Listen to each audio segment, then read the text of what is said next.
Hey everyone, it's Marvin. Thanks so much for listening to Books and Boba. I just wanted to take a quick second to remind you that Books and Boba just launched our Patreon to help support our future endeavors. Rira and I have been running Books and Boba for the last 6.5 years, and we've always talked about wanting to do more, including expanding our content offerings, being able to go to book events and do more coverage.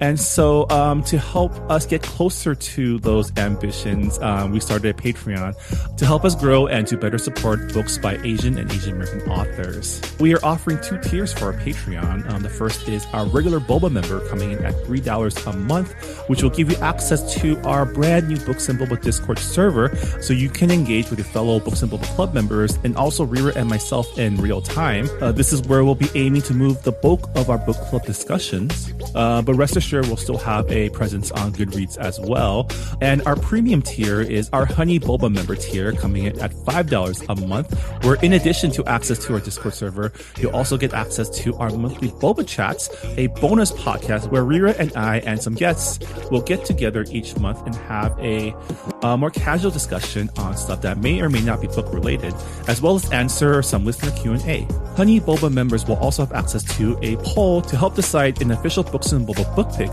once per quarter. So if any of that sounds interesting to you, support Books and Boba on Patreon by going to patreon.com/booksandboba. As always, Rira and I really appreciate your support. All right, thanks for listening, and I'm on with the show.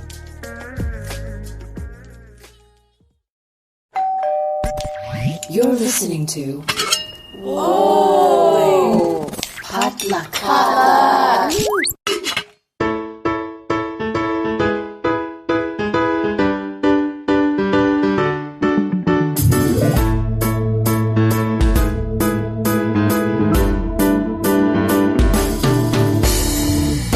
Back to another episode of Books and Boba, a book club and podcast featuring books by Asian and Asian American authors. My name is Marvin Yue. And I'm Rira Yu. And it is our mid-month episode, our lockdown episode for March 2020. We're recording this on Friday the 13th, March 2020. It's probably going to come out a couple days afterwards, but we are in the middle of, I guess, super flu season here in LA and across the world, I guess. How are you doing, Rita?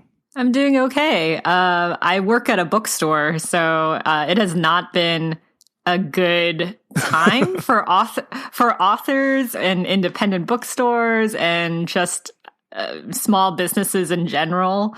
But I'm glad that like bloggers and podcasts like us are, picking up the slack, I guess, and promoting books that should have been on tour this month. Yeah. So yay for community. How are you doing health-wise, Rira? Are you keeping healthy? I mean, do you have your month supply of toilet paper like everyone else is getting right now? Have you seen the lines at Costco? Yeah, it's insane. I saw. It is insane. And also, like, do you really need that much toilet paper? Even for like a month's supply, I think that is exceedingly too much. It's really annoying. Yeah, like for me, I go grocery shopping like maybe like once every week and a half. I never really buy any more than I need. So it's just been really, really annoying to just see people online talking about how much how they went to Trader Joe's and everything is like wiped clean. And I'm like, this is not helping a lot of families who can't afford to buy groceries until they get their paycheck, and elderly folks who can't have access to the food that they need. Like, it's like, I have like my own hot takes on it. And it's just been me, like for the past few days, it's just been me on Twitter, just like getting angrier and angrier because of people's selfishness and just like how bad our country has just been, like with the testing and not having it available. It's just been a mess. And of course, because I have like family in Korea, I get updates and it's like, why can't we have the drive-through testings here, like nationwide? Why is that not possible? Why do we not have the WHO's free testing? It's a lot. I have a lot of anger over it, but I'm just really glad that there are books that exist for these types of situations where you're in lockdown. I mean, I was thinking about it, and it's kind of a little frightening how accurate some of these books have been in predicting what a reaction to a pandemic would look like. And like, of course, you know, we've learned nothing from reading these books. We have not come together and worked together towards a common good. We are all looking after ourselves. And that is harrowing. Yeah. Go listen to our Severance by Ling Ma discussion and also our interview with Mike Chen, the author of A Beginning at the End. Yeah. It's quite something. But like you said, there's never been a better time to curl up with a good book, especially since we're going to be spending a lot of time by ourselves in the near future. Case in point, in case you haven't noticed, this is the first time in a while that Rira and I have recorded remotely. I am recording from my house. Rira is recording from hers, because the studio that we usually use in downtown LA is on lockdown. Yay. But okay, enough of let's us move complaining on to good about stuff. our lot in life. Let's get into our book deals for March 2020. Rira, why don't you start us off? All right. In a 3-book deal, Holt acquired Surviving the Wild by author-illustrator Remy Lai, the author of Pie in the Sky. Inspired by true events, this early reader graphic novel series comprises stories of animals heroically escaping dangerous situations that have arisen due to man-made environmental changes. The publication of the first book, Bhima the Elephant, is planned for 2022. I wish I had like early reader graphic novels growing up. I had one. I think I mentioned this before. It was like a collection of Jules Verne's tales.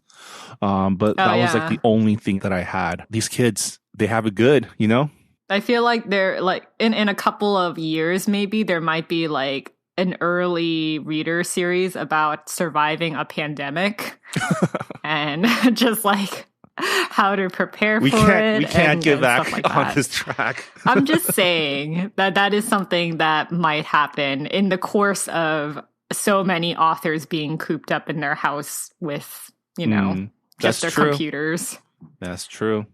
Next up, Aladdin acquired debut middle grade author Jenna Yoon's Korean mythology-inspired novel Leah Park and the Missing Jewel.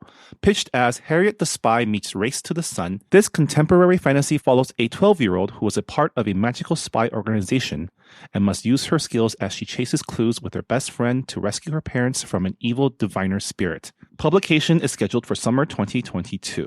Rira, do you know which Korean mythology this is inspired by? Not a clue. Nothing with jewels?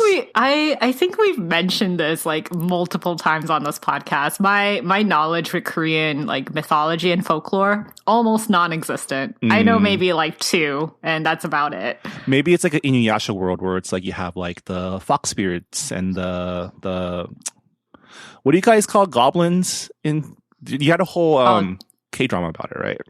Yeah, Tokebi. Yeah. But the English title is Goblin. Magical spy organization. I mean, there were spy networks in like quote unquote feudal Korea. So it might just be like a spin on that. Yeah. I don't know. Sorry, I'm like a very uneducated person when it comes to Korean mythology. Yeah, I have nothing to contribute. Maybe one of our listeners can enlighten us. Or we can talk to Jenna Yoon one of these days. Yeah. Yeah. So next up, Little Bee Yellow Jacket bought North American rights to writer Fu Wang and illustrator Isa Enriquez's graphic novel Black Blood. In a world where magic is outlawed, a young mage traverses the kingdom of Alia to rescue his sister. Publication is set for fall 2021. Ooh. A lot of magic. I love it. We need it. We need it desperately at this time. Too bad that it's not coming out until 2021. Okay. That sounds cool, though. Next up, Inky Word Press acquired debut author Kylie Lee Baker's The Keeper of the Night and its sequel. Set in 19th century Japan that is haunted by the goddess of death, the novel stars a half-reaper, half-shinigami caught between her two worlds and belonging to neither, as she fights monsters and struggles for acceptance. Publication is set for fall 2021.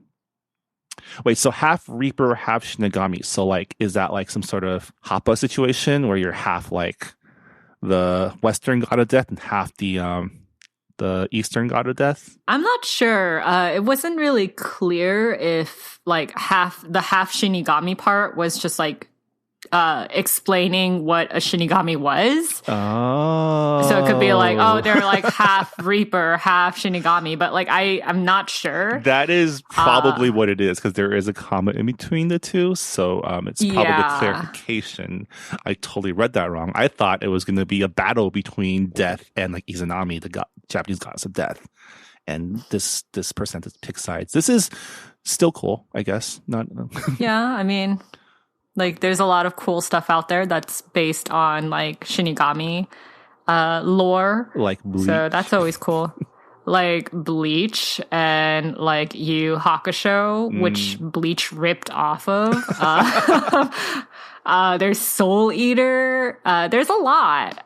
There's also Death Note, obviously. Yeah. But yeah, lots of good stuff to pull from. But if you think about it, aren't we always haunted by the god of death? Isn't that just our constant state of being?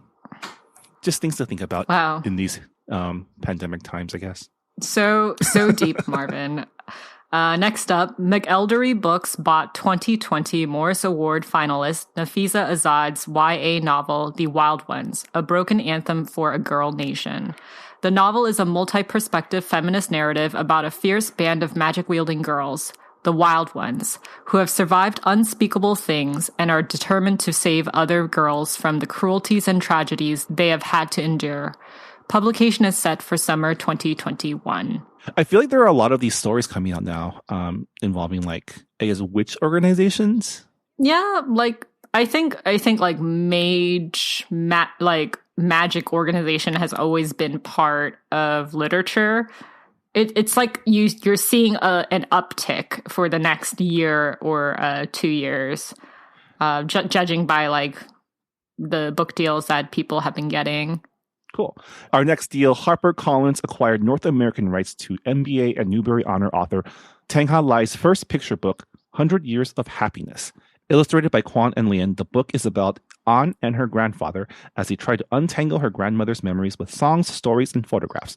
But only when they sprout seeds of a squash called kwagak and make a dish called soygak does she finally remember her past.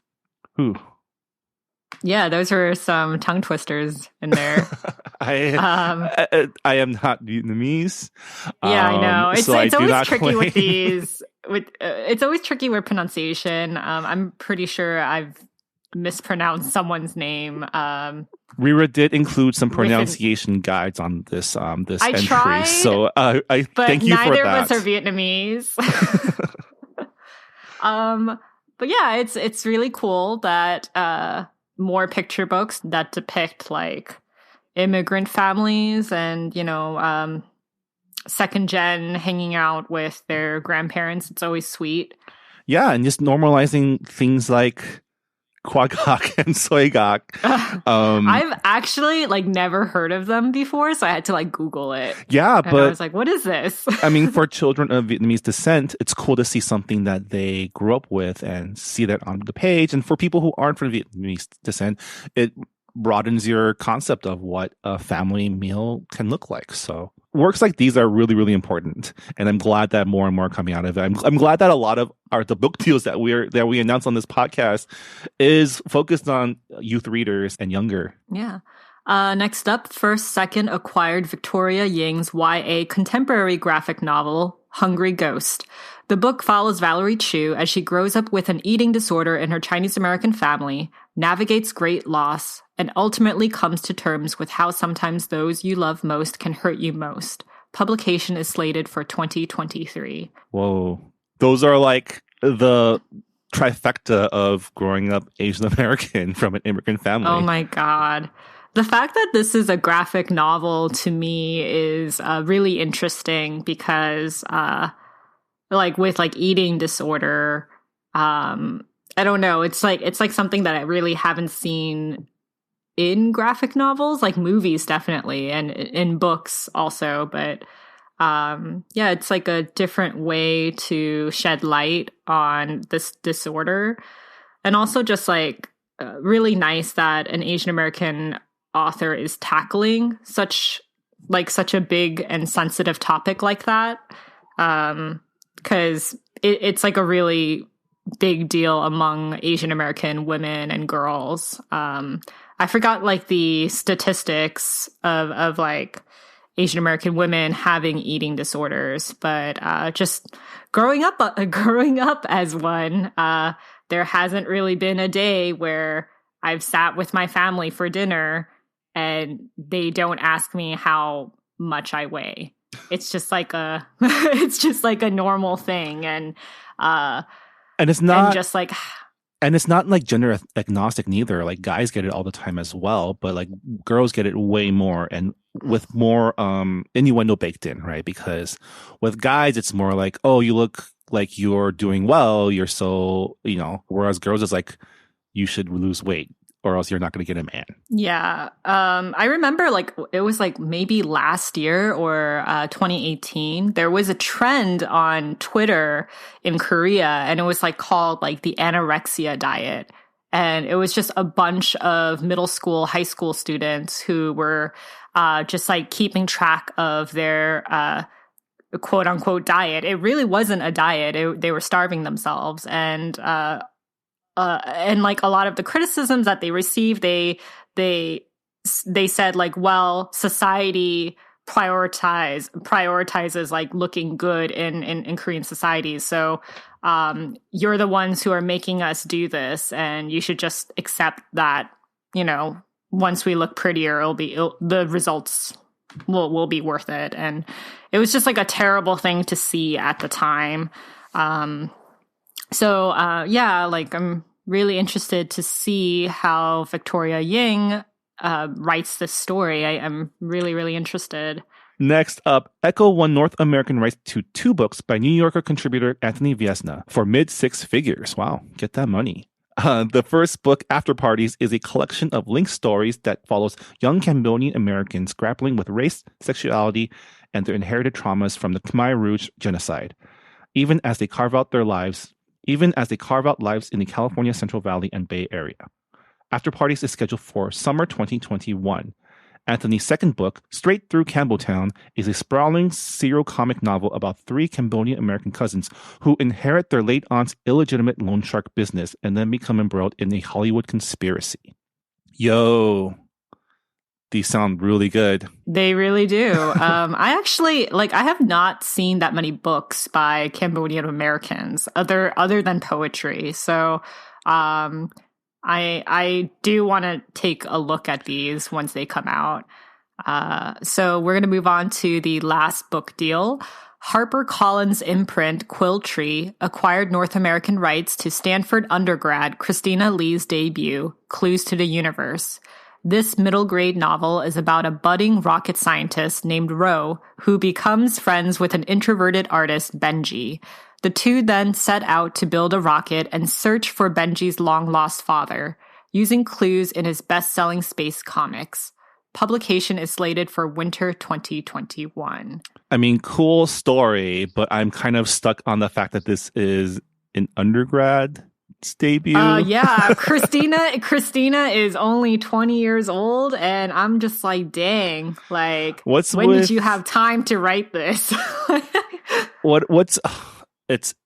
I'm feeling very, very, very, very self-conscious right now about my own personal accomplishments in life, and okay, Marvin.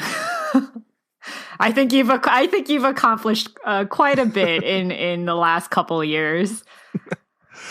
Oh, but congratulations to Christina Lee. That's amazing. And I love that there are like literal kids now these days. Christina, you're a kid, you're 20, who are doing it. So like it's a great, like, I think it's a great sign for the next generation of artists who are growing up in a world where they can conceptualize themselves as creatives and artists without having to like feel like they're doing something that's like against what they're supposed to be doing.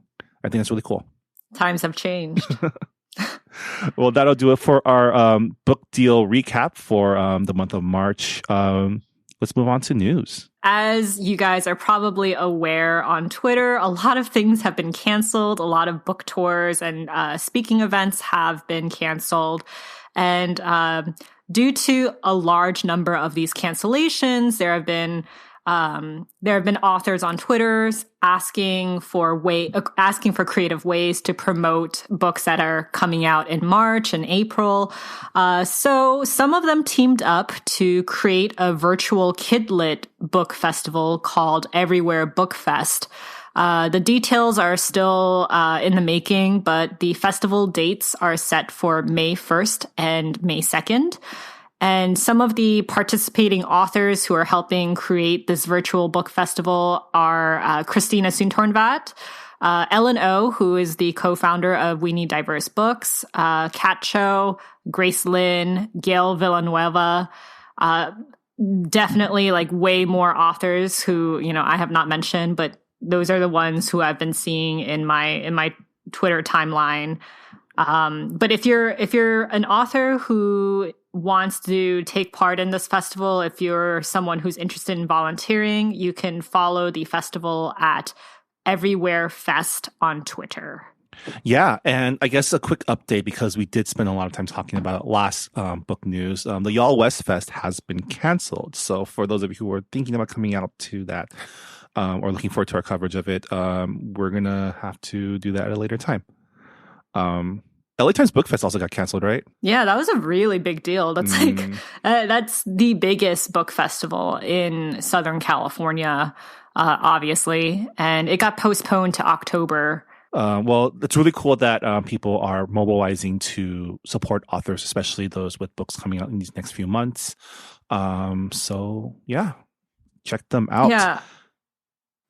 So just to like segue into that. So one of the authors who were coming out with books, this month was Gene Luen Yang. His new graphic novel, Dragon Hoops, is coming out later this month. And, after canceling his book tour, he decided to be touring as a cartoon. So what he's been doing is going on Instagram and he's been sharing comic strips of himself talking about his book. And he actually like answers questions that he received via email. And it's just been like a really cool, creative way to promote his book in absence of a book tour. And I like it's really funny because when I'm when I go to coronavirus related news in terms of like publishing, they've all mentioned Gene's incredible like marketing strategy for his new book Dragon Hoops. So yeah, like he's that's pretty awesome. I don't know. Speaking of Gene, he also just announced that he'll be writing a new Shang-Chi miniseries starting in June, preceding Marvel's theatrical release of Shang-Chi and the Legends of the Ten Rings next year. The series will be drawn by Dike Ruan for the present-day scenes and Philip Tan drawing for the flashbacks. There's like a New York Times feature on Gene Luen Yang's news about writing this miniseries, and he said that the new miniseries will explore Shang-Chi's family, including his evil villain father, Zhang Zhu. I don't really know anything about Shang-Chi and his place in the Marvel universe, but I know that a lot of people are very excited for the film because I think it's our first Asian American superhero in Marvel movies, right? In the MCU. MCU. The original character was conceived as like a reaction to like Bruce Lee being really cool back in the day, and he was conceived as the son of Fu Manchu. So oh my God, what? So it'll be interesting to see how the movie kind of recontextualizes that narrative, especially because the director Destin Daniel-Cretton is also of Asian descent, so I know that stuff is on his mind. Something that just got announced this past week is he's actually in self-quarantine because of coronavirus. Yeah, I was just about to mention that. Yeah, I just heard about it yesterday. Yeah, so coronavirus screwing everything up for us. Yeah, we don't know if we don't know if the movie's gonna come out in time because they're aiming for February. But we shall see. Yeah. A lot of things are getting pushed back, like Fast and the Furious. I know. It's a bummer. Mulan's getting pushed back as well. The Disney live action version of it. Like all sports are over. They've all been suspended. I'm not a sports person, but I can understand because I'm waiting for the BTS tour to be canceled. Oh. But of course, it's just a matter of, is the venue going to cancel first for financial reasons? And I don't really want to get into the boring crap, but I understand. Yeah, let's not get into the weeds. Let's just everyone knows that this coronavirus is affecting our daily lives, and we all should take it seriously. I think that's the most important thing. Yes. Speaking of movie adaptations, Riz Ahmed is now attached to executive produce and star in the film adaptation of Mohsin Hamid's novel Exit West, which is a past Books and Boba book pick. The Russo brothers' AGBO Productions bought the rights to the novel back in August 2017. Netflix and the Obama's Higher Ground Productions are now on board to help produce. Jan de Mange, who helmed White Boy Rick and 71, is being considered as director. This is interesting. I'm interested to see how they take this because for those of you who remember, Exit West is a book about the refugee experience in the Middle East with lots of magical realism.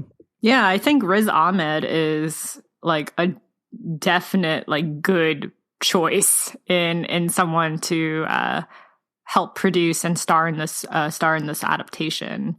Yeah, a lot of interesting parts here. Like you have the Russo brothers who worked on Avengers Endgame, and then you have the Obama production company who worked on the documentary American Factory, and then you have Jan de Mange who I think White Boy Rick starred Matthew McConaughey, and it was kind of like a heist movie or no, a crime White Boy movie? Rick is a crime movie about like the first. Oh, it's a crime movie. Yeah, it's like the youngest crime kingpin or something.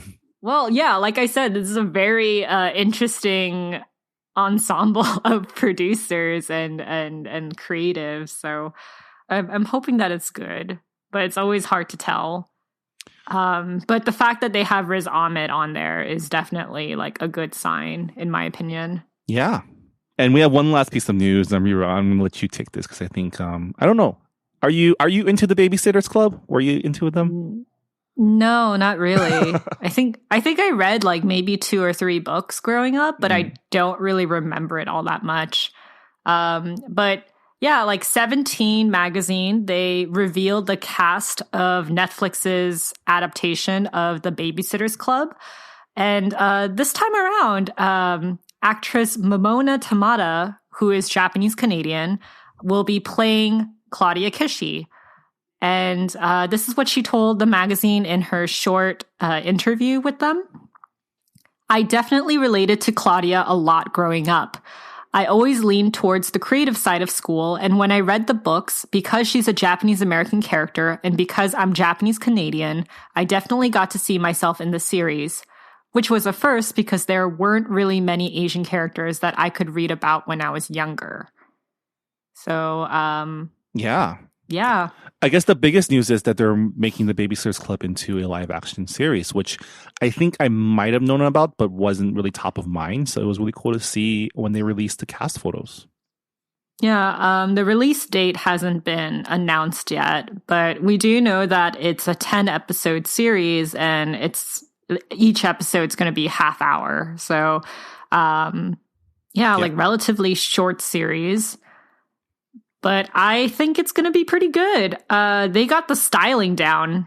Like, it is on point. So do you think it'll take place in the 90s or is it going to take place in present day? It looks like it's taking place in the 90s, just judging by what Claudia Momona is wearing. But to be fair, 90s fashion is making a comeback in 2020. So yeah, but it's like real 90s. Like early 90s, like not quite past the 80s yet 90s, right? Yeah. But we have a lot of friends like Angry Asian Man and Sarah Kuhn who are like really into the Babysitters Club. So they've been really, really excited. Yeah, I'm looking forward to learning more about it as it comes closer to launch. And maybe we'll get some people together to talk about Babysitters Club, because that was and still is a seminal moment for a lot of like writers and creatives in our industry. So yeah. And with that, I guess that does it for our book deals and news for the month of March. Rira, thank you once again for putting together this list and doing the work, letting us know what's coming up. Like Rira said, it's a really important time right now to support authors, especially those with books coming out in the next few months because of the disruptions in their promotional schedule. So Rira, as someone in the book industry, what are some ways that we can help authors out? If it's a book that has not come out yet, pre-orders are definitely a big contributor to boosting sales. It also like helps the publisher know that there is a demand for it, so it helps with printing. Your independent bookstores around your area, a lot of them do sell ebooks. So that is one way to purchase books without having contact with anybody. And also a lot of bookstores now, they're doing free shipping to help with sales. So if you are interested in buying like a hardcover or paperback copy of a book that you've been wanting to read, check with your store, see if they do free shipping. They might have other benefits. They might be doing giveaways. So make sure to follow your local bookstore's Twitter, Instagram. That's like a good way to stay updated. There's also newsletters. And then if you are someone who likes to write book reviews, like that really helps authors with their sales. So make sure to write book reviews on Amazon, on Goodreads, like do crossover posts. Like there are a lot of ways to support authors and bookstores in this dire time. We'll definitely play our part and try to get as much coverage for books that are coming out this month. So yeah. And on that note, I guess that'll also do it for this episode of Books and Boba. A quick reminder that our March 2020 book club pick is The Map of Salt and Stars by Zain Jokadar. So we'll be discussing that book at our episode at the end of the month. So if you have been reading along with us or you have already finished the book and want to share some thoughts, please let us know on our Goodreads forums. We always love to hear what you have to say. And on that note, if you've been enjoying this podcast, please let people know about it. We get a lot of our listeners through word of mouth, and it's always great to see so many people support the podcast. So your help is very much appreciated. And yeah, with that, Rira, please stay safe. You too. And I will talk to you soon. All right. Bye, everyone. Bye, everyone. Thanks for listening to Books and Boba. This podcast was hosted by Marvin Yuen and Lee Ryu and edited and produced by Marvin Yuen. Books and Boba is a proud member of the Potluck Podcast Collective, a collective of Asian-hosted podcasts featuring unique voices and stories from the Asian diaspora. You can learn more about our fellow Potluck podcasts, such as, first of all, They Call Us Bruce and Saturday School, by visiting the website podcastpotluck.com.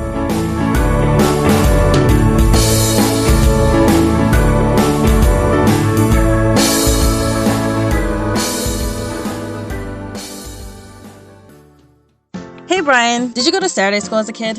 I sure did. Did you? Totally. Well, at our podcast, Saturday School, we don't teach a language, but we pass along the culture that we do know. And that's Asian American pop culture. Ada's a journalist, and I'm a professor and film festival programmer. We've watched a lot of great Asian American movies, and we want you to watch them too. Come listen to us as we look back at the pioneering films that have led us to today.